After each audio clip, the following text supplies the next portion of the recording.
Rapat Paripurna Pidato Kenegaraan Presiden RI. Rapat paripurna tanggapan gubernur terhadap pandangan umum fraksi atas Raperda Pesantren. Upacara 17 Agustus berlangsung hikmat. DPRD hadiri penyerahan remisi di Lapas Kedung Pane, Semarang. DPRD dorong realisasi satu data Jateng. Hai dulur Jateng, apa kabar hari ini? Selama beberapa menit ke depan, Parlemen Inframe akan menemani Anda dengan rangkaian informasi kegiatan DPRD Provinsi Jawa Tengah bersama saya Priscila Chandra dan saya Bintari Setia, dan inilah Parlemen Inframe selengkapnya.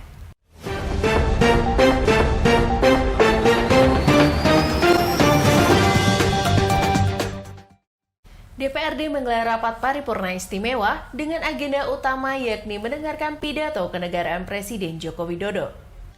DPRD Provinsi Jawa Tengah menggelar rapat paripurna istimewa dengan mendengarkan radio kenegaraan Presiden Joko Widodo pada Selasa 16 Agustus 2022.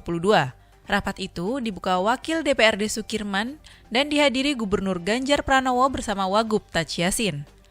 Dalam rapat paripurna istimewa ini juga dihadiri pejabat Forkopimda dari Kodam 4 Diponegoro, Polda Jateng, Kejati Jateng, dan Pengadilan Tinggi Jateng. Turut hadir pejabat lembaga-lembaga perguruan tinggi, Parpol, Ormas, dan BUMN-BUMD. Saat mendengarkan acara kenegaraan live melalui tampilan layar, tampak Ketua MPR Bambang Susatyo membuka sidang tahunan MPR, dilanjut sambutan sidang bersama DPR dan DPD RI oleh Ketua DPR Puan Maharani. Kemudian, giliran Presiden Joko Widodo untuk menyampaikan pidato kenegaraannya. Dalam pidatonya itu, Presiden mengatakan Indonesia mengalami sejumlah persoalan sejak pandemi, mulai dari krisis kesehatan, pangan, hingga perekonomian. Soal ekonomi, ia mengatakan ekonomi kini mulai bertumbuh. Ia menilai perkembangan ekonomi Indonesia cukup baik di tengah fundamental ekonomi dunia yang bergejolak. Usai mendengarkan pidato kenegaraan itu, Wakil Ketua DPRD Sukirman menyimpulkan ada beberapa tantangan yang dihadapi Indonesia, di antaranya krisis kesehatan, perekonomian yang belum bangkit, dan perang Rusia-Ukraina yang mengganggu sektor ekonomi, energi, pangan, dan keuangan secara global. Meski begitu, Indonesia masih memiliki kekuatan, yakni nilai kebersamaan, memiliki sumber daya alam melimpah, bonus demografi, dan kepercayaan internasional. Raperda tentang fasilitasi dan sinergitas penyelenggaraan pesantren kembali dibahas dalam rapat paripurna. Usai mendengarkan pidato kenegaraan Presiden, rapat paripurna DPRD Jawa Tengah dilanjutkan dengan agenda pemandangan umum fraksi atas Raperda tentang fasilitasi dan sinergitas penyelenggaraan pesantren. Dalam agenda itu, masing-masing fraksi menyerahkan laporan pemandangan umumnya kepada pimpinan DPRD dan gubernur dan wakil gubernur. Pada kesempatan itu, Wakil Ketua DPRD Sukirman mempersilahkan Gubernur Ganjar Pranowo memberikan tanggapannya. Dalam penyampaiannya, Ganjar mengaku apresiatif atas dukungan fraksi terhadap Raperda pesantren karena pendidikan pesantren memiliki kekhasan budaya yang perlu dilestarikan, sehingga butuh payung hukum sebagai jaminan bagi lulusan dan perkembangan pesantren. Kemudian Sekretariat DPRD mengumumkan keanggotaan Panitia Khusus 4 dalam penyusunan Raperda pesantren.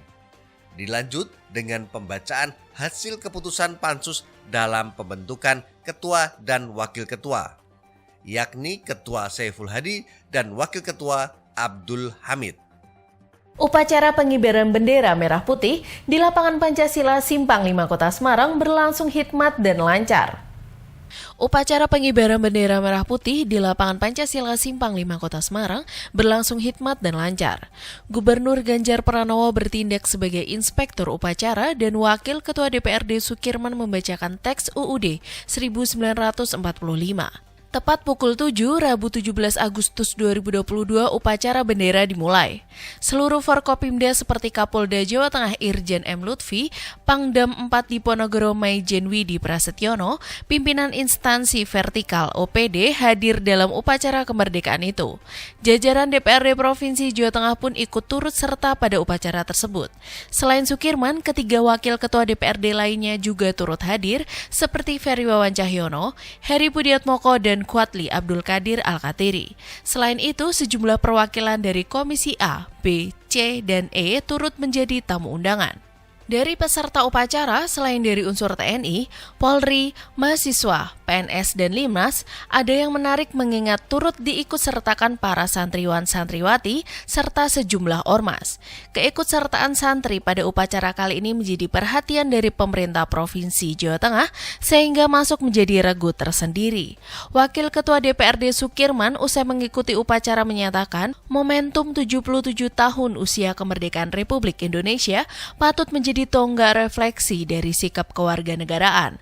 Sementara dalam sambutan upacara, Gubernur mengucapkan terima kasih kepada warga yang selama ini tetap guyup rukun, saling ngajeni dan handar beni. Menurutnya, tanpa rasa handar beni, mustahil semua warga bisa senang dan hidup gayeng seperti ini.